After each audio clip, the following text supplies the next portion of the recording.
She spent her whole life building walls so no one could see her fall apart. Then a black maintenance worker got stuck with her in a broken elevator and watched her panic crack wide open. So what Now happens her father's cruel voicemail triggers the same terror, We finish our and she has coffee? to choose. Shove this man away like everyone else, or risk letting him stay. Before we dive in, make sure to hit subscribe, tap like, and share this video. The more voices we reach, the louder these stories become. And drop your city in the comments. Let's see where love finds us. He met her on a Tuesday that felt like punishment. The building was half asleep around them, lights dimmed to a corporate twilight, the air conditioning humming like it was tired of pretending to care. Sienna Lowe stepped out of the glass conference room and into the hallway on 4-inch heels, phone already in her hand, fingers moving before her brain caught up. She was exhausted, but you'd never know it to look at her. Her dress was slate blue and precise, clinging to thick, generous curves that sheathed themselves in authority. Blonde hair twisted into a sleek knot, no strand out of place. Her lipstick was a ruthless red that made men stare and women recalibrate. She walked like a verdict. Minutes ago, she'd just saved a board from tearing itself apart. A PR disaster neutralized. Another crisis solved. Another room full of people who depended on her being unshakable. She could feel the adrenaline still humming in her veins. That sharp, clean feeling of control. Her reward, an empty elevator and silence. She pressed the button. The doors slid open. She stepped inside without looking up from her screen, thumb flying as she typed an email full of bullet points and controlled damage. The doors were almost closed when a deep voice cut through the quiet. "Hold up! Wait!" A dark hand slid between the doors at the last second. The safety sensors caught it. The doors bounced open with a mechanical sigh. He stepped in. He smelled faintly of clean sweat, metal and lemon cleaner. Tall, broad-shouldered, black, a navy work jacket zipped halfway over a black T-shirt. The jacket had a stitched name patch over the chest, J. Walker. There was a smudge of dust along his jaw and a streak of something like grease on his forearm, disappearing under pushed-up sleeves. Sienna's eyes flicked up once. One instant. That was all. Blue collar. Building staff. Not her problem. She went back to her phone. The elevator doors slid shut. The car jolted, descended half a floor, and then shuddered and stopped with a low, grinding sound. The light flickered. Sienna's hand shot out, fingers clamping around the brass rail. Her stomach dropped hard enough to make her teeth ache. "No," she whispered. "No, not tonight." She jabbed the panel like she could bully it into obedience. Lobby. Open doors. Emergency. Nothing responded. The numbers above the door stayed frozen between floors. The air felt smaller, closer. He watched her, eyes narrowing, not in suspicion but in focus. His gaze didn't linger on her curves or on the expensive watch at her wrist. He was looking at her breathing, which, she realized, had gone completely wrong. In, out, too fast. She hated that he could see that. "Okay," he said quietly. His voice was low and warm, a tone he probably used on flickering lights and busted pipes. "So, the good news is this isn't a free fall." "Was that supposed to be funny?" she snapped, sharper than she meant. He lifted his hands a little, palms open, pacifying. "No, just facts. Cables caught, brakes kicked in. You're safe. It hates you, but you're safe." She should have rolled her eyes. She should have sliced him in half with a comment. That was her usual response to people who tried to soothe her. But the word safe snagged on something deep in her chest. She pressed the emergency button. A faint buzzing started somewhere in the ceiling. Her phone screen showed the worst possible notification. No service. Of course, her thoughts began to splinter. Trapped. No air. No exit. No control. Somewhere very old inside her, a memory unfurled. A small girl in a locked bedroom, her father's shouting on the other side of the door, her mother's silence like a second lock. "Don't cry," her younger self whispered from the past. "Don't show him." Don't show anyone. She hadn't thought of that in years. "Hey," the man said, head tilted. "You okay?" "I'm fine." The words came out clipped, automatic. "This is annoying, but I'm fine." His gaze softened. He didn't argue. That bothered her more than if he had. He reached to the radio clip at his belt. "Maintenance to security," he said. "This is Jordan in car 3. We're stuck between 12 and 11. 2 occupants. No power to panel. Send the cavalry." A crackle, then a voice replied, muffled. Jordan's shoulders eased a little. "Help's on the way," he told her. 15, 20 minutes tops. Worst case, we pop the doors manually. 15 or 20 minutes? She stared at him. In here? There are worse places to be, he said. No music, at least. She didn't laugh. She couldn't. Her lungs felt like they were shrinking around her. He noticed. Of course he did. Do you want to sit? He asked. Sometimes that helps. Grounding. I don't need. Her voice broke on the word. Just a crack, but she heard it. From the way his eyes flickered, he did too. He didn't comment. He simply lowered himself to the floor, back against the wall, moving slow and obvious, as if he were showing a startled animal what he was about to do before he did it. No sudden movements. No looming. He stretched out long legs, resting his forearms on his knees. Down here, it feels less like the ceiling's closing in, he said. Just a tip. She remained standing, fingers digging into the rail so hard her knuckles turned white. It's just an elevator, she told herself under her breath. You don't do this anymore. You're not that girl. His brows lifted at the whisper, but he pretended not to have heard. You run this place or something? He asked instead. You've got that look. What look? The if I stop answering emails, the stock price falls 5% look. He shrugged. I see it a lot after 9 p.m. I'm a consultant, she said tightly. Crisis management. Ah, he nodded. So when things get bad, you fix them. Yes. How's your breathing? He asked mildly. She glared. That's not your concern. I'm stuck in a metal box with you, he said. Trust me, it's very much my concern. That nearly got a laugh out of her. Nearly. He rested his headband back against the wall, eyes on the ceiling. Humour me, he went on. Try something. In for 4, out for 6. Won't make you less important. Might make your hands stop shaking. She looked down. Damn him. Her fingers were trembling on the rail. How do you even? Because I fix things when they get bad, too, Jordan said. Flooded basements, busted chillers, panicking execs who got stuck alone on a weekend. I know what it looks like when someone's scared and trying not to be. I'm not, he cut in gently. You are allowed to be. She froze. It was the way he said it. Not as a slogan, not as a therapist cliché, but as if it were a simple, practical truth, like water boiling at 100 degrees. Allowed. Nobody had ever said that to her. She let herself slide down the wall at last, clumsy in her tight dress, ending up seated across from him, knees almost touching. Up close, his eyes were even warmer, a deep, steady brown that didn't flinch from hers. Just breathe, he murmured. Follow my voice. In, 2, 3, 4. Out, 2, 3, 4, 5, 6. She tried to match it. Her first breath was a jagged, shallow thing. Shame bit at her throat. She hated needing help in front of anyone, let alone a stranger with dust on his jaw and kind eyes. That's it, he said softly. Again. They did it 3, 4, 5 times. Eventually her heartbeat slowed enough that she could feel her body again. The elevator felt less like a trap and more like a room. You okay? He asked. She swallowed, nodded once. Better. See? A small smile. You're extremely coachable. I am not coachable, she said, affronted. I am efficient. Efficient and coachable are cousins. She huffed, something half between a scoff and a reluctant laugh. Silence settled between them. Not the brittle kind she lived in during board meetings, but something quieter, truer. She could hear the hum of cables, the whir of some distant fan, their breathing, now mostly in sync. Do you do that often? She asked suddenly. What? Get stuck in elevators with women in very expensive shoes? He grinned. Not as often as I'd like. She gave him a look. He lifted his hands again in surrender. I meant the breathing thing. Yeah, I grew up with a mom who had panic attacks, learned what helped. Then I kept meeting people who thought being scared made them weak, so I just offer. Offer. Another simple word that landed too hard. Sienna studied him. The work jacket, the tool bag at his side, the calloused hands resting loose on his knees. Nothing about him said power, not the way she defined it. No title, no board, no retainer, and yet in this stuck metal box he was the one who knew what to do. Why are you being nice to me? She asked before she could stop herself. He blinked. Is that a trick question? I was rude, she said. Sharp. Most people either shrink away or push back. Jordan shrugged. You were scared and pretending you weren't. I'm not taking that personally. Her chest tightened.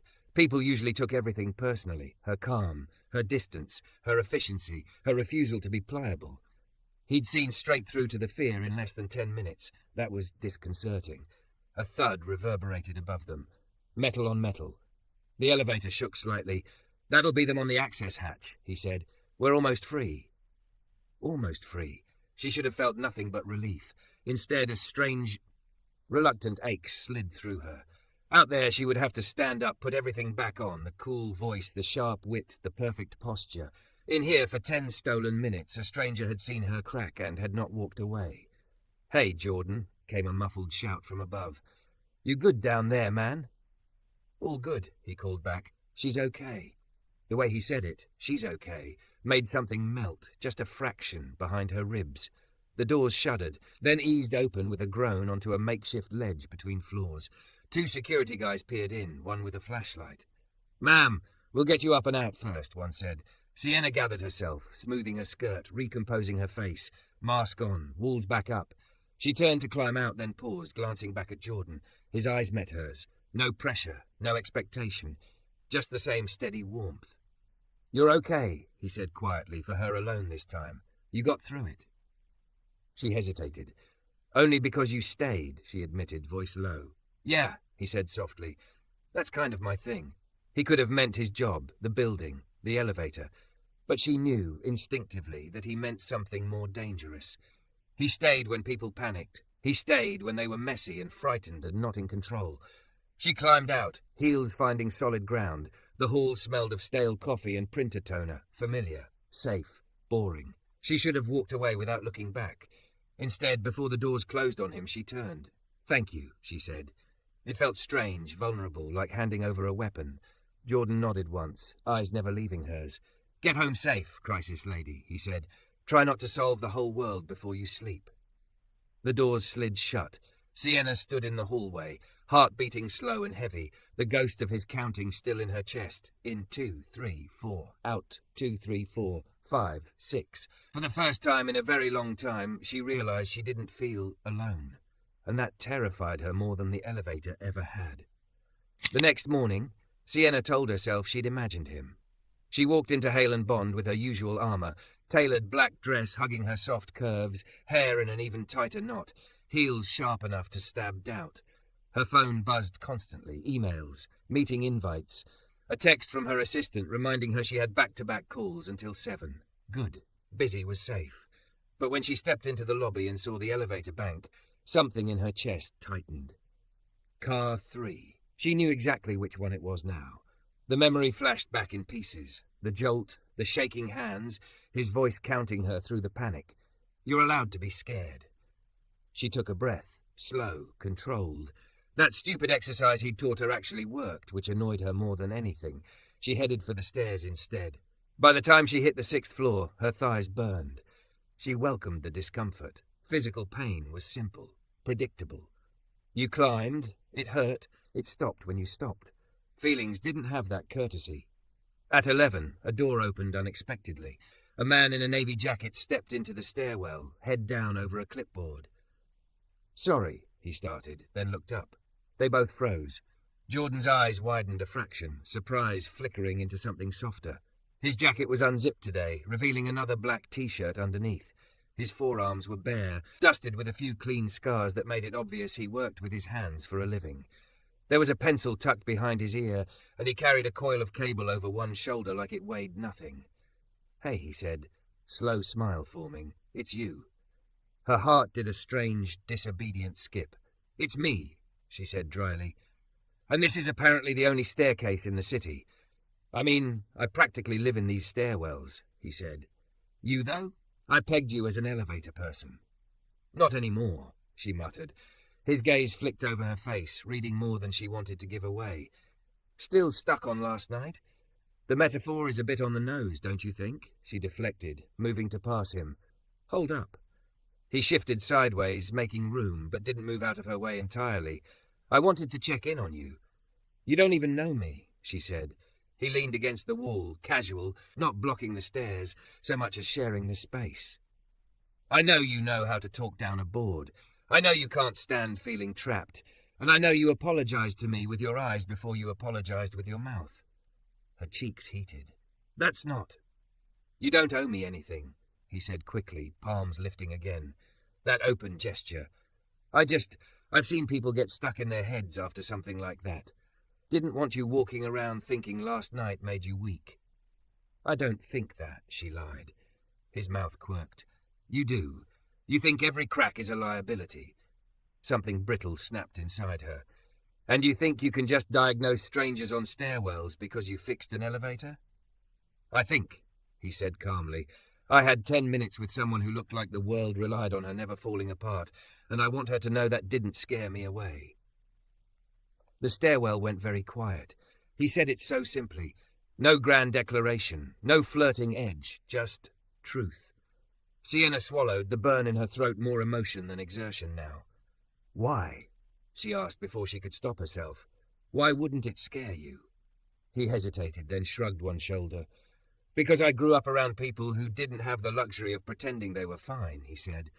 You learn to tell the difference between actual danger and old ghosts. Last night, that was an old ghost grabbing you by the throat. You handled it. That impressed me. Her vision blurred for a second. She blinked hard. Don't analyze me, she said, softer this time. It's not your job. He studied her for a long beat, then nodded. Okay, he said. No analyzing. Can I offer coffee instead? That caught her off guard. Coffee. You look like someone who only drinks coffee if a meeting room provides it for free, he said. There's a cart around the corner on 12. Best espresso in this ridiculous building. My treat. You think you can bribe me with caffeine? Yes, he said simply. Do you have 10 minutes before your first crisis? She opened her mouth to say no. She had a calendar full of red and orange blocks. She had a call in 20. She had a reputation built on never wasting time. But 10 minutes wouldn't kill anything. And the way he was looking at her, not hungrily, not intimidated, just curious and steady, made something in her chest lean toward him before the rest of her could pull away. Fine, she said, 10 minutes. He grinned, the kind of grin that made his eyes crinkle at the corners. Negotiation accepted, he said, and pushed the door open to 12. The hallway was quieter here, less polished than the executive floors, more practical. A cleaning cart stood against the wall, and there were scuff marks near the freight elevator. At the far end, next to a window that looked over the city, a small coffee cart hummed, steam rising in soft curls. The woman behind it lit up when she saw Jordan. Jay, you're late, she called. I almost drank your usual myself. You wouldn't survive it, Rosa, he said. Triple shots are for the deeply damaged. Sienna snorted before she could stop herself. Rosa's eyes flicked to her, curious and friendly. Oh, we have company. You finally bringing someone fancy to my corner? She's not fancy, Jordan said. She's efficient. Same thing, Rosa declared. What can I get you, efficient lady? Just a latte, Sienna said. No syrup. Jordan ordered his death wish triple espresso and they stepped aside to wait. The window beside them framed the city in grey morning light, buildings climbing over each other, traffic inching along tiny streets. So, he said, Sienna, right? She stiffened. I don't remember telling you my name. You didn't, he agreed. Security guys did. They were arguing over how to spell it on the incident form. Fantastic, she muttered. I'm an incident now. You were an elevator malfunction with style, he said. That's rare. Rosa handed over their cups. Jordan paid without making a big show of it. Sienna almost protested, then stopped herself. Accepting a coffee wasn't a binding contract. They walked to a small ledge by the window. There were no chairs, just a wide sill, but Jordan hopped up onto it easily, the slough long legs dangling. He left a clear space beside him. She stayed standing. You know you don't have to be on high alert with me, right? He said, blowing on his espresso. I'm not on high alert, she lied again. He smiled into his cup. You're scanning for exits. Old habit, she said. I like knowing my options. Jordan took a careful sip, then looked at her over the rim of his cup, eyes warm but disturbingly focused. What happens, he asked quietly, if there's no exit? If the only way out is through? Her stomach clenched. I don't do therapy, she said, and if I did, I wouldn't pick a man whose hands smell like WD-40. He laughed, low and genuine. Fair enough. I'm not trying to be your therapist. Then what are you trying to be? She challenged. He thought about it. He didn't rush his answer, which unnerved her more than glib charm ever could. Someone who doesn't flinch when you stop performing, he said at last. She held his gaze, heart thudding. He looked serious, patient, like he'd already decided she was more than the sharp edges she showed the world. You don't know me, she repeated, but the protest was weaker now. I know enough to want to know more, he said. There it was, that gentle persistence. He wasn't pushing. He was just refusing to be shoved away by the first defensive shove. She took a sip of her latte. The warmth slid down her throat, easing some invisible knot. "My father hated panic," she heard herself say. The words startled her. She hadn't planned to say them at all. Jordan went very still. His eyes didn't widen. His expression didn't change. He just focused even more, if that was possible. "Oh," he said quietly. "He was a lawyer," she said. Her voice felt distant, like she was narrating someone else's life. "Big courtroom guy, believed fear was a choice. If I cried, he called it manipulation. If I got overwhelmed, he locked me in my room until I got it under control." Jordan's jaw tensed just a fraction. "That's not teaching control," he said carefully. "That's punishment." "I learned the lesson," she said, ignoring the ache in her chest. "Feelings are dangerous. They make you weak, so I stopped having them." "Except you didn't," he said. "You stopped showing them. That's different." Her eyes burned. She looked away, out over the city, blinking hard. "You should know," she said. "This is not normal for me. I don't tell people things." "Why are you telling me?" he asked, not smug, just curious. She thought of last night, the way his voice had anchored her when she'd thought the walls were closing in, the way he'd seen her shaking hands and hadn't mocked or pitied her. "Because you saw it already," she said, barely above a whisper. "The cracks. There's no point pretending with someone who's already seen." Jordan exhaled, a slow, careful breath. "Thank you," he said. She frowned. "For what?" "For letting me be there," he said simply. "Most people push you away when you see them like that. They double down on control. You showed up here instead." Sienna realized she had, in fact, made a choice. She could have avoided this flaw entirely. She could have pretended last night hadn't happened, walled it off like everything else. Instead, she was standing here, coffee in hand, letting a man with dust on his jaw hold up a mirror she'd spent years avoiding. Her phone buzzed angrily in her hand. She glanced down. Her client, calling early. Duty tugged hard at her ribs. "I have to take this," she said. "Of course." She stepped a few paces away, voice sliding easily into professional mode. "Sienna Lowe," she said. "Talk to me." They launched into a mess. Leaks, rumours, something trending on social media. She paced as she talked, issuing instructions, controlling narratives. The familiar dance steadied her. When she hung up, she expected to find Jordan gone. He wasn't. He was still sitting on the windowsill, empty cup in his hands, watching the city. Not her. Not eavesdropping. Just waiting. "You didn't have to stay," she said. He glanced at her, mouth curving. "I told you," he said. "That's kind of my thing." Something loosened in her chest. The words from the night before echoed in her mind.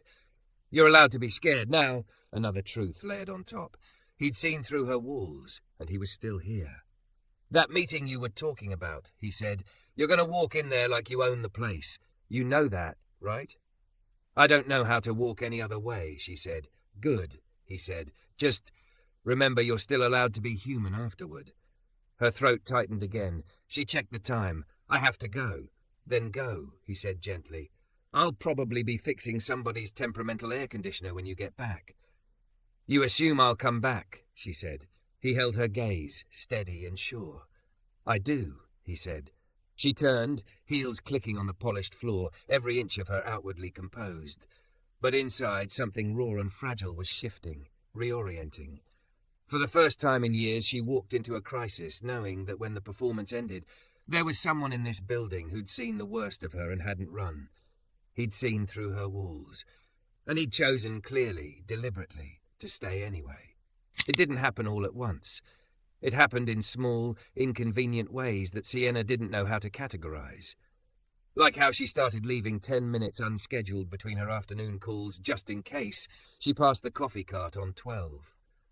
Or how her thumb sometimes hovered over the elevator button, wanting to press it, then retreated to the stairwell instead, unless she saw a navy work jacket in the lobby. Or how, when she woke in the night from dreams of locked doors and judges' gavel bangs, the sound that calmed her wasn't her father's thunderous voice anymore, but Jordan's quiet count in her head. In, 2, 3, 4. Out, 2, 3, 4, 5, 6. They never called what they were doing anything. He would appear in her orbit without forcing it, fixing a thermostat outside a boardroom where she was waiting to present, tightening a loose panel near reception while she watched a rumor storm trend on her phone, lugging a ladder down the hall as she finished tearing a CFO apart with polite words. He never interrupted when she was on. He just waited until the performance ended and she stepped out of whatever room she'd been commanding, and then he'd be there with a nod or a quip or, once, a silent paper cup of coffee pressed into her hand like a secret. She told herself it was nothing. She also knew she was lying. The night it shattered was a Thursday. By 9 p.m. she'd been in the building for 14 hours.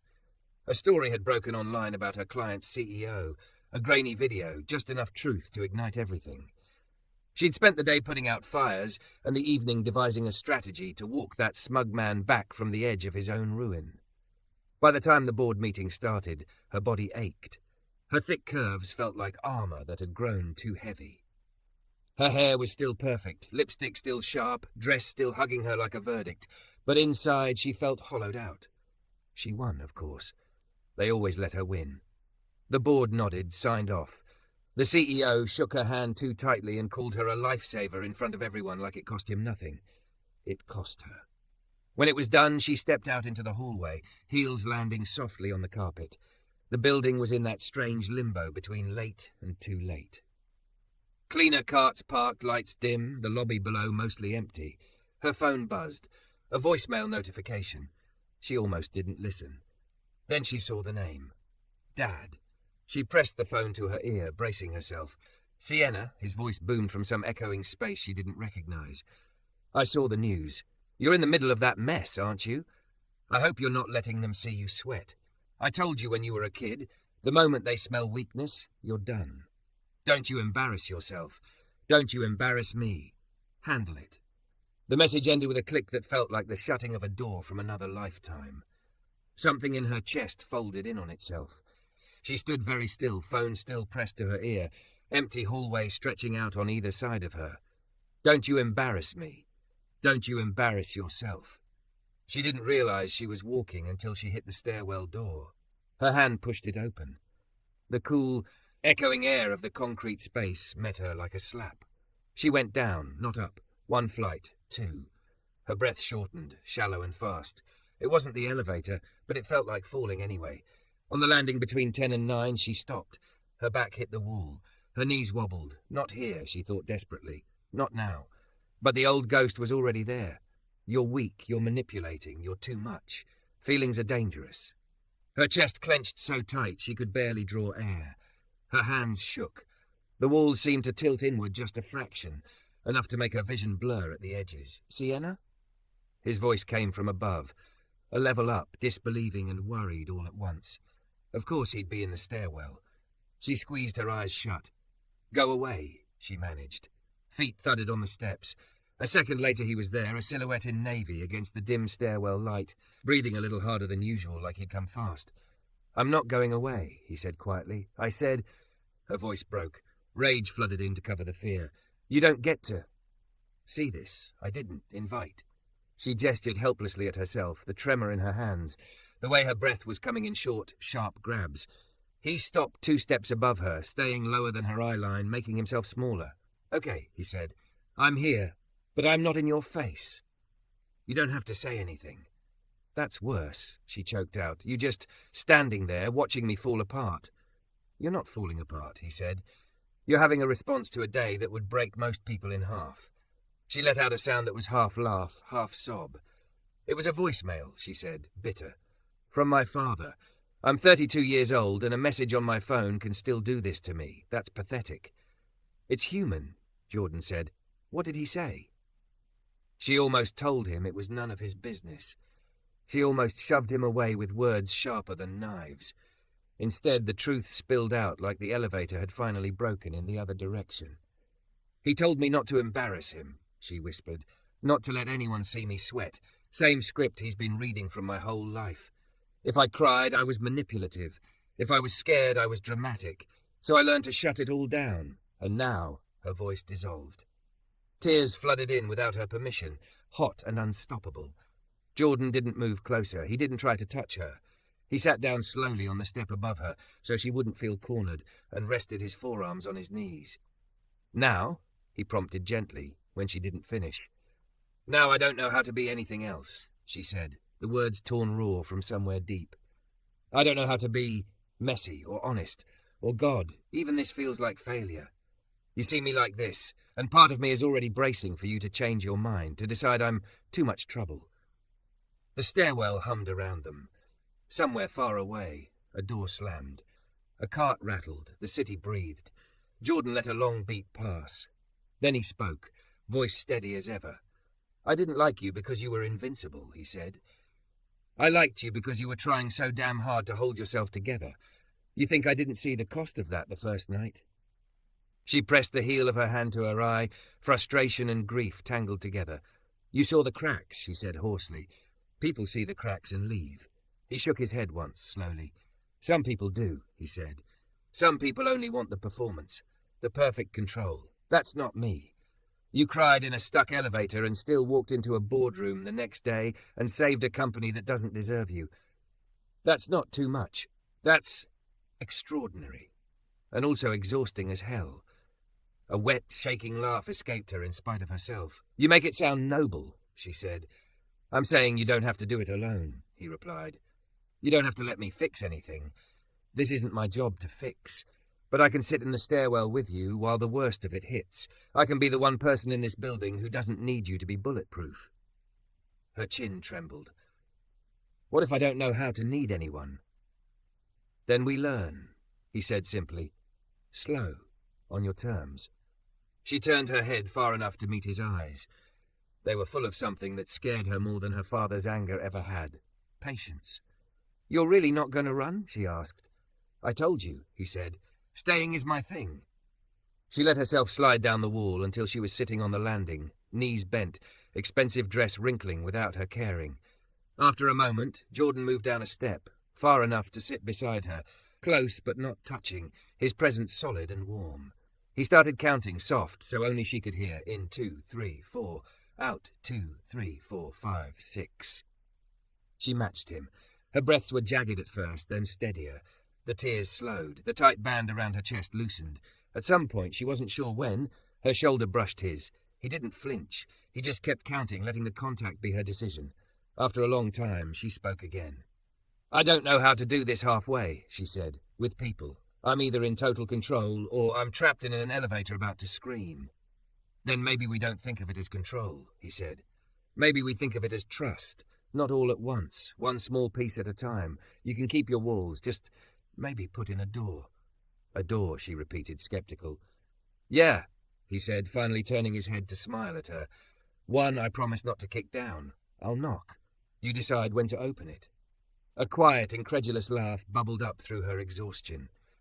You know how ridiculous you sound in that jacket, she said, talking about metaphorical doors like some kind of maintenance philosopher. Hey, he protested lightly, who do you think fixes your literal doors when they jam? I know a thing or two about hinges. The smallest, most unwilling warmth crept into her chest. Okay, she said at last. Maybe a door. She took a breath that didn't feel like it was being timed against failure. I don't know what this is, she added. You and me. I don't do. Undefined. He considered that, once again not rushing. It doesn't have to be undefined, he said. We can call it what it is. Two people who've both seen some things, trying to be honest without destroying each other. Maybe, if we're lucky, more than that, eventually. She looked at him, really looked at him. The dust on his jacket, the calluses on his hands, the steady way he met her gaze without trying to charm or dominate or impress. What do you want from me, Jordan? She asked quietly. Really? He didn't look away. Dinner, he said. Outside this building. Once you've slept. And after that, I want to build something that doesn't collapse the second one of us has a bad day. Her throat closed around a fresh wave of emotion that wasn't terror this time. I haven't had that, she admitted, ever. I know, he said. That's why we start small. One coffee, one dinner, one panic in a stairwell that you survive with someone sitting next to you. She exhaled, slow, in time with his count. Okay, she whispered, one dinner. He smiled, not triumphant, just relieved. Tomorrow, he asked. I have a debrief, she said automatically, and a follow-up, and... He lifted an eyebrow. She sighed. Tomorrow, she corrected. He stood first, then offered her a hand. Not pulling, just waiting. She looked at it for a long second, her father's voice hissing in the back of her mind. Needing people is weakness. She took it anyway. His grip was warm and firm, steadying her as she rose. For the first time, she let herself notice how a soft, curvy body fit against his strength when she wobbled briefly. He released her as soon as she was balanced. "See?" he said. "You can lean for half a second and the world doesn't end." "Don't gloat," she muttered, though her lips twitched. They pushed the stairwell door open together. The hallway felt less hostile than it had when she'd run into it. The building was still humming, oblivious. People still needed her to be razor-sharp and unshakable. But now there was a quiet truth under her tailored armor. Someone in this place had seen her at her worst, seen the panic, the tears, the shaking hands. And when the worst of it came, he hadn't looked away. He hadn't walked out. He'd stayed. Later, much later, as she rode the elevator down alone, feeling her breath move easy in her chest, she caught sight of him in the lobby, waiting by the doors, 2 takeout cups in his hands, looking up at the numbers like he knew exactly which car she was in. The doors opened. He held out a cup. "Hey," he said, that same warm, steady smile. "Ready to go home?" She stepped out, walls still there, but softer now, more like something that could bend without breaking. "Yeah," she said. "I think I am." He'd seen through her walls, and she was starting, finally, to believe that he really was choosing to stay.